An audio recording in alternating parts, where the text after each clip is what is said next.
దేవి సరస్వతి జ్ఞానానికి మూలం. సృష్టి ఆరంభంలో లోకం అంధకారంలో మునిగిపోయింది.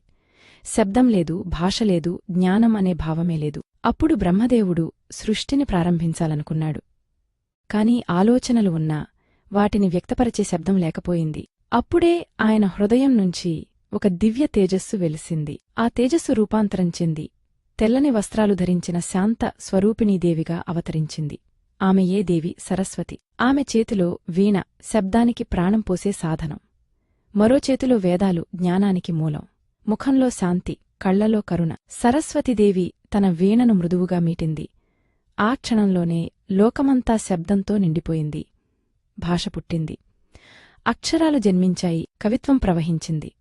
మనుషులకు మాట వచ్చింది, ఋషులకు మంత్రాలు వచ్చాయి, విద్యకు ఒక మార్గం ఏర్పడింది. అప్పట్నుంచి ఎవరు అహంకారంతో జ్ఞానాన్ని ఉపయోగించారో వారి బుద్ధి మసకబారింది. ఎవరూ వినయంతో విద్యను ఆరాధించారో వారిని సరస్వతి ఆశీర్వదించింది. అందుకే ఆమె చెప్పింది, విద్య అహంకారానికి కాదు, వినయానికి అలంకారం.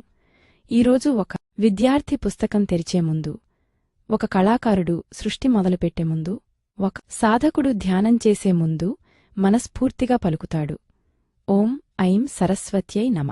ఆ మంత్రంతో మనసు ప్రశాంతమవుతుంది, బుద్ధి వికసిస్తుంది, జ్ఞానం వెలుగుతుంది. దేవి సరస్వతి కీ జై.